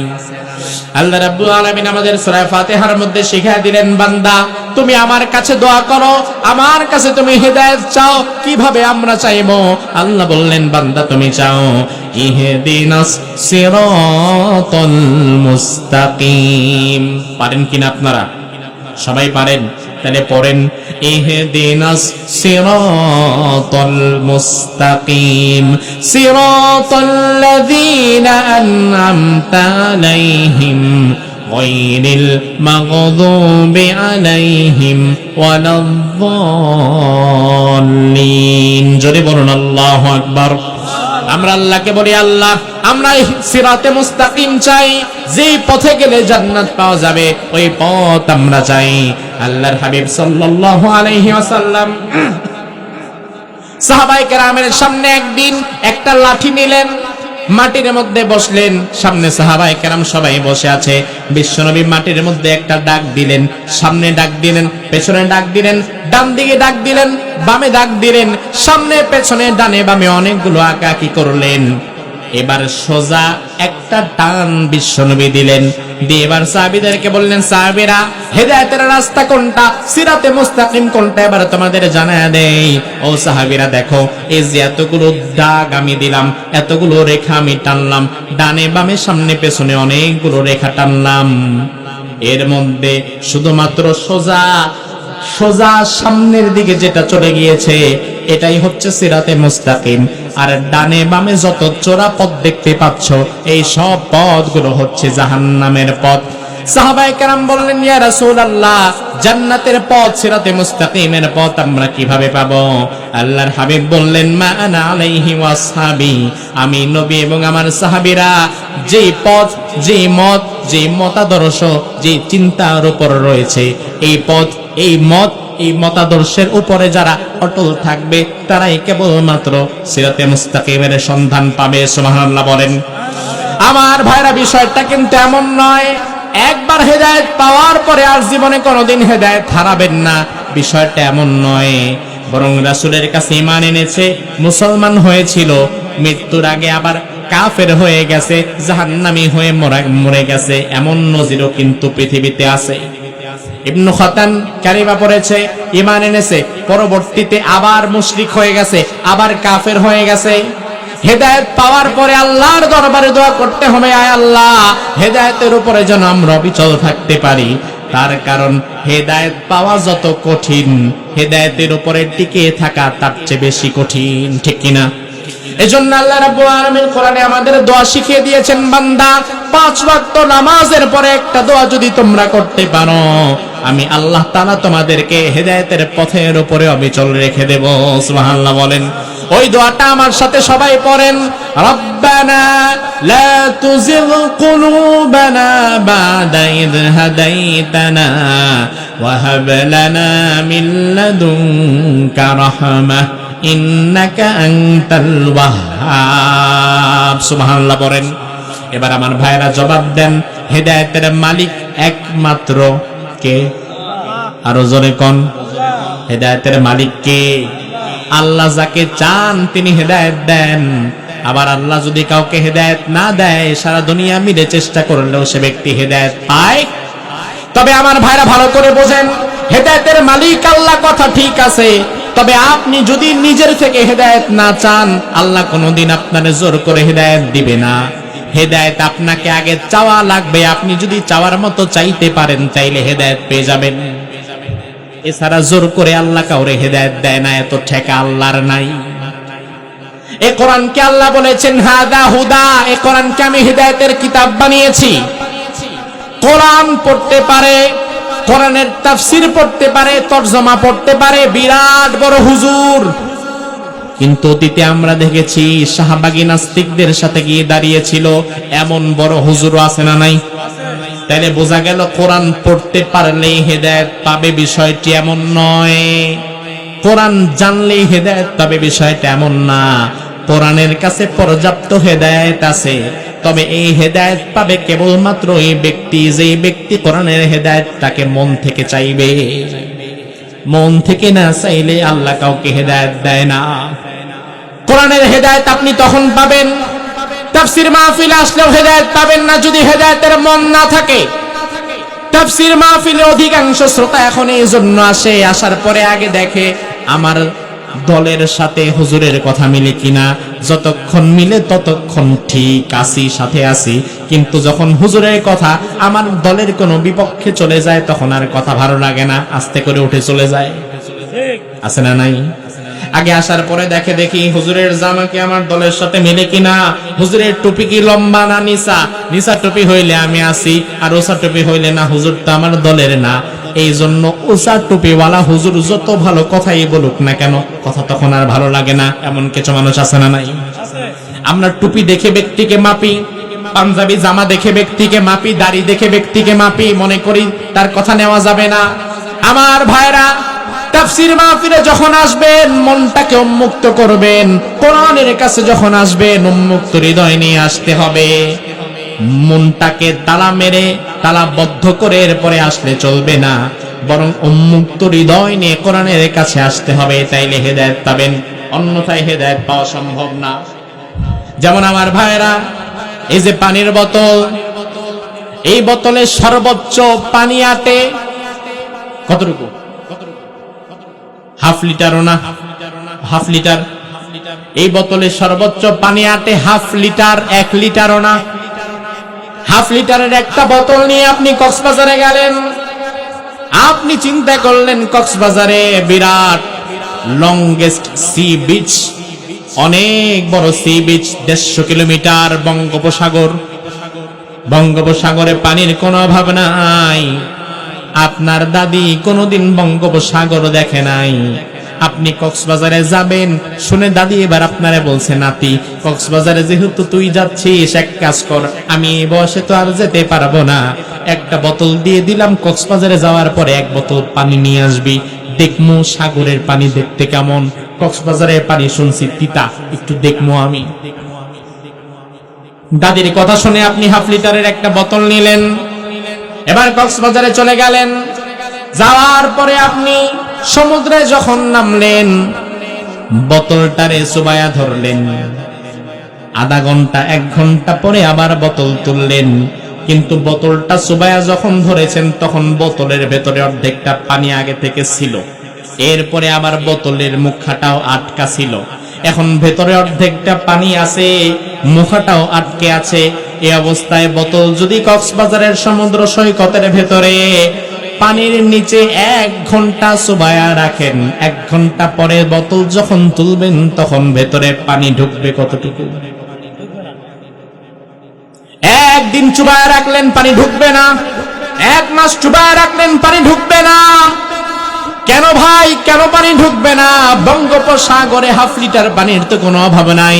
হাফ লিটার পানি তো ভালো, আপনি যদি বঙ্গোপসাগর থেকে টন কে টন পানি নিয়ে যেতে চান কোনো সমস্যা নাই, কারণ বঙ্গোপসাগরে পানির কোনো অভাব আল্লাহ দেন নাই। তাইলে আপনি হাফ লিটার বোতল নিয়ে যাওয়ার পরেও কেন পানি আনতে পারলেন না? তার কারণ আপনার বোতল অর্ধেকটা আগে থেকে অন্য কোনো পানিতে ভরা ছিল, এরপরে মুখটাও ছিল আটকা। এই জন্য হাজার হাজার গ্যালন পানি থাকার পরেও আপনার বোতলে পানি ঢুকে নাই। ঠিক একই ভাবে কোরআনের কাছে আল্লাহ রাব্বুল আলামিন অনেক হেদায়েত দিয়েছেন। আল্লাহ কোরআনের মধ্যে বললেন, ওয়ালাউ শাআ লাহাদাকুম আজমাইন, আমি আল্লাহ যদি চাই কোরআনের হেদায়েত গোটা বিশ্ববাসীকে দিয়ে দিতে পারি, তবে শর্ত একটা, আমার কোরআনের কাছে হেদায়েতের মন নিয়ে আসা লাগবে। হেদায়েতের মন যার থাকবে না, আমি আল্লাহ তাকে কোরআনের হেদায়েত দিব না। আপনি কোরআনের মাহফিলে আসছেন, মনটাকে উন্মুক্ত করতে পারেন নাই, মনের ভেতরে আগের থেকেই সমাজতন্ত্র ভরে আছে, মনের ভেতরে আগের থেকেই ধর্মনিরপেক্ষতাবাদ ভরে আছে, মনের ভেতরে আগের থেকেই জুলুমতন্ত্র ভরে আছে, মনের ভেতরে আগের থেকেই ক্ষমতায় গিয়ে কার কি দখল করবেন সেটা ভরে রাখছেন। এরপরে মনটাকেও মুখার মতো আটকে ফেলেছেন। হুজুরের কথা দলের বিপক্ষে গেলে আর মানবেন না, কোরআনের কথা হলেও মানবেন না। ভিতরে আগের থেকে যদি সমাজতন্ত্র, জুলুমতন্ত্র, স্বৈরতন্ত্র ভরা থাকে, মনের মুখাটাও যদি আটকে থাকে, কোরআনের মাহফিলে হাজার হাজার বছর বসলেও আপনি হেদায়েত পাবেন না। মনটাকে উন্মুক্ত করা লাগবে। উন্মুক্ত মন নিয়ে কোরআনের কাছে আসেন, কোরআনের কাছে হেদায়েতের কোনো অভাব নাই। অন্যথায় আমি কেন কাবার ইমাম ওয়াজ করলেও আপনার হেদায়েত হবে? বিশ্বনবী সবচেয়ে বেশি চেষ্টা করেছে তার প্রিয় চাচা আবু তালেবকে হেদায়েত দেওয়ার জন্য। জবাব আপনারাই দেন, পারছে কিনা? পারছে কিনা? আল্লাহর হাবিব আবু তালেবকে হাতে ধরে পায়ে ধরে বলেছেন, চাচা আর কিছু করা লাগবে না, কুল লা ইলাহা ইল্লাল্লাহ কালিমাতান ওয়াহিদান, একবার শুধু কালিমা পড়ো, কুল লা ইলাহা ইল্লাল্লাহ কালিমাতান, একটাবার শুধু কালিমা পড়ো, একটাবার কালিমা পড়ো, শুধু লা ইলাহা ইল্লাল্লাহ পড়ো, লা আশহাদু লাকা বিহা ইনদাল্লাহ, আমি নবী আল্লাহর দরবারে সুপারিশ করে তোমার জান্নাতে নিয়ে যাব, এই দায়িত্ব আমার, তুমি শুধু লা ইলাহা ইল্লাল্লাহ একটাবার পড়ো। মৃত্যু সজ্জায় আবু তালেব, মনে যাবে, মৃত্যুর যন্ত্রণা উঠে গেছে, সাকারাতুল মাউত শুরু হয়ে গেছে। বিশ্বনবী বারবার বসে বসে বলছে, ও আমার কলিজার টুকরো চাচা, সারা জীবন তুমি আমার জন্য এত বেশি স্যাক্রিফাইস করেছো, যত বেশি স্যাক্রিফাইস আর কেউ করতে পারে নাই, মেহেরবানি করে তুমি একটাবার লা ইলাহা ইল্লাল্লাহ পড়ো, লা আশহাদু লাকা বিহা ইনদাল্লাহ, আমি আল্লাহর দরবারে কিয়ামতের ময়দানে তোমার জন্য সুপারিশ করব, তুমি জান্নাতি হয়ে যাবা, দুনিয়ার কারো জানা দরকার নাই তুমি ঈমান আনছো, আর আমার কানে কানে একটু পড়ো। আবু তালেব কালিমা পড়ল না। মৃত্যুর আগে বলল, ওয়ানা আলা মিল্লাতি আব্দুল মুত্তালিব, আমি আমার বাবা আব্দুল মুত্তালিব অর্থাৎ মুশরিক অবস্থায় মৃত্যুবরণ করলাম, কালিমা নিব না। আবু তালেব মারা গেল, কালিমা গ্রহণ করল না, হিদায়াত তো পেল না। আল্লাহ কোরআনের আয়াত নাজিল করলেন, নবী ইন্নাকা লা তাহদি মান আহবাবতা ওয়ালাকিন্নাল্লাহা ইয়াহদি মান ইয়াশা, ও নবী আপনি যাকে চাইবেন হেদায়েত দিতে পারবেন না, হেদায়েতের মালিক আপনি নবী না, হেদায়েতের মালিক কে? আরো জোরে কোন কে? তবে বিশ্বনবী বললেন, আয় আল্লাহ, আমার চাচা যেহেতু হেদায়েত পেলই না, যেহেতু মারা গেল, তবে জীবনে আমারে অনেক বেশি ভালোবেসেছিল, আমার চাচা এই জন্য কি কোনো পুরস্কার পাবে না? আল্লাহ রাব্বুল আলামিন বললেন, হ্যাঁ পুরস্কার এতটুকু পাবে, যত মানুষকে আমি আল্লাহ জাহান্নামে ঢুকাবো, এই জাহান্নামীদের মধ্যে সবচাইতে কম শাস্তি হবে আপনার চাচা আবু তালেবের। কি শাস্তি? বিশ্বনবীকে আল্লাহ জানিয়ে দিলেন, শাস্তি হচ্ছে আহওয়ানু আহলিন নারি আযাবান আবু তালেব, সবচেয়ে কম শাস্তি আবু তালেবের, ওই শাস্তি হচ্ছে ওয়া হুয়া মুনতাইলুন বিনালাইন ইয়াগলি মিনহুমা দিমাগুহু, আবু তালেবের পায়ের নিচে ছোট্ট জাহান্নামের দুটো পাতলা স্যান্ডেল পরায় দিবেন আল্লাহ। ওই জাহান্নামের পাতলা দুটো স্যান্ডেলের কারণে আবু তালেবের মাথার খুলি ভেঙে গিয়ে তার মগজগুলো, মহিলা ভাত রান্না করলে ভাতের মার যেমন টকবক করে, আবু তালেবের মাথার মগজগুলো তেমন টকবক করতে থাকবে। নাউজুবিল্লাহ বলেন। এজন্য আল্লাহ রাব্বুল আলামিন বললেন, নবী আমি আল্লাহ যাকে চাই তাকে হেদায়েত দিব, আমি আল্লাহ ভালো করেই জানি কে হেদায়েত পাবে আর কে হেদায়েত পাবে না। এরপরে আল্লাহ রাব্বুল আলামিন 8 নম্বর আয়াতের মধ্যে বললেন ফালা তুতি'ল মুকাযযিবিন, ও নবী আপনি কখনো মিথ্যাবাদীদের পেছনে দৌড়াবেন না, মিথ্যাবাদীদের অনুসরণ কখনো আপনি করবেন না, মিথ্যাবাদীদেরকে কখনো আপনি আপনার নেতা হিসাবে গ্রহণ করবেন না। সুবহানাল্লাহ বলো। আমার ভাইয়েরা ভালো করে বোঝেন, নবী কোনদিন মিথ্যাবাদীদেরকে তার নেতা হিসাবে মানবে, গ্রহণ করবে, এটা কি হতে পারে কিনা? অসম্ভব। হতে পারে কি? অসম্ভব। কিন্তু আল্লাহ নবীকে বললেন, ও নবী ফালা তুতি'ল মুকাযযিবিন, মিথ্যাবাদীদের কখনো আপনি আপনার নেতা মানবেন না। এর কারণ কি? মূলত আল্লাহ তাআলা নবীকে বলার মাধ্যমে আখিরি জামানার যত উম্মত আসবে কিয়ামত পর্যন্ত আল্লাহ তাআলা নবীকে বলার মাধ্যমে মূলত উম্মতদেরকেই বলেছে। আল্লাহ কোরআনের আরেক আয়াতে বলেছেন, নবী লাইন আশরাকতা লা ইয়াহবাতান্না আমালুক, আপনি যদি কোনোদিন শিরিক করেন আপনার সারা জীবনের সব আমল আমি আল্লাহ বরবাদ করে দেব। অথচ নবী কোনোদিন শিরিক করবে এটা হতে পারে না। তাহলে নবীর এত বড় কথা আল্লাহ কেন বলল? মূলত আল্লাহ নবীকে না, নবীকে বলার মাধ্যমে আল্লাহ আমাদেরকে মূলত বুঝাইছে। আল্লাহ যে বললেন নবী ফালা তুতি'ল মুকাযযিবিন, মিথ্যাবাদীদের পেছনে দৌড়াবেন না, মিথ্যাবাদীদেরকে আপনি নেতা হিসাবে মানবেন না। বর্তমানে যে নেতা যত বেশি মিথ্যা কথা কয়, কর্মীরা তার পেছনে তত বেশি চলে। আছে না নাই? যে নেতা সত্য কথা বলে, যে নেতা মিথ্যা বলতে পারে না, যে নেতা কর্মীদেরকে মিথ্যা বলে আশ্বাস দিতে পারে না, মিথ্যার স্বপ্ন দেখাতে পারে না, ওই নেতার পেছনে কর্মী চলে না। বরং যেই নেতা যত বড় মিথ্যাবাদী, ওই নেতার পেছনে কর্মী তত বেশি। আল্লাহ রাব্বুল আলামিন বললেন, নবী ফালা তুতি'ল মুকাযযিবিন, মিথ্যাবাদীদের পেছনে দৌড়াবেন না। ওয়াদ্দু লাউ তুদহিনু ফায়ুদহিনুন, ওই মক্কার কাফের মুশরিক মিথ্যাবাদীগুলা চায় যেন আপনি তাদের প্রতি নমনীয় হয়ে যান, তাইলে আপনার প্রতিও তারা নমনীয় হয়ে যাবে। অর্থাৎ আপনি যেন তাদের শিরিক বিদআত, তাদের কুফরগুলোকে আপনি যেন খুব বেশি কাঠিন্যের সাথে না দেখেন, সহজভাবে দেখেন যে মূর্তি পূজা করতেছে, সমস্যা কি, করুক, আমার তো কিছু করে না। আপনি যেন তাদের মূর্তি পূজাকে সহজভাবে দেখেন, আপনি যেন তাদের কুফরকে সহজভাবে দেখেন, তাইলে তারাও আপনার প্রতি সহজ হয়ে যাবে, শিথিল হয়ে যাবে। তবে আমি আল্লাহ আপনারে বলে দিলাম নবী, শিরিক কুফরের ক্ষেত্রে কখনো শিথিল হওয়া যাবে না, বরং শিরিক কুফরের ক্ষেত্রে আপনাকে সবসময় শক্ত থাকা লাগবে। এরপরে আল্লাহ রাব্বুল আলামিন 10 নম্বর আয়াতের মধ্যে বললেন, ওয়ালা তুতি' কুল্লা হাল্লাফিম মাহিন, যারা অহেতুক কসম করে, বারবার যারা কসম করে, এমন কসমকারী ব্যক্তিদের সাথে নবী আপনি থাকবেন না, তাদের অনুসরণ আপনি করবেন না। আল্লাহর হাবিব হাদিসের মধ্যে বললেন, অধিক হারে যারা কসম করে তারা মুনাফিক। তারা কি? জোরে কোন। বর্তমান বাংলাদেশে কিছু মানুষ আছে, কিছু ব্যবসায়ী আছে, 20 টাকার 1 কেজি আলু বিক্রি করতে গেলেও আগে কসম কাটা বসে থাকে। আছে না নাই? ভাই কত? ভাই 30 টাকা। ভাই 25 টাকা দেই। আল্লাহর কসম ভাই 20 টাকা কেনাই আছে। অর্থাৎ সে 20-30 টাকার জিনিস বিক্রি করবে, এখানেও কসম ঢুকাইছে। আল্লাহ রাব্বুল আলামিন আয়াতের মধ্যে বললেন, মুনাফিকেরা ইত্তাখাযু আইমানাহুম জুন্নাহ, কসম করাকে মুনাফিকেরা তাদের ঢাল বানিয়েছে। কসম করে করে মুনাফিকেরা সব সময় পার পেয়ে যেতে চায়, এজন্য অধিক হারে কসম করা ঠিক নয়। আল্লাহ তাআলা আমাদেরকে ইনসাফ করার মানসিকতা দান করুক, আমরা বলি আমিন। আল্লাহ সুবহানাহু ওয়া তাআলা যে আয়াতের আলোকে আমরা এতক্ষণ কথা বললাম, এই আয়াতের উপরে আমাদের আমল করার তৌফিক দান করুক, আমরা বলি আমিন। হাদা মা ইনদি ওয়াল ইলমু ইনদাল্লাহ আলাইহি তাওয়াক্কালতু ওয়া ইলাইহি উনীব।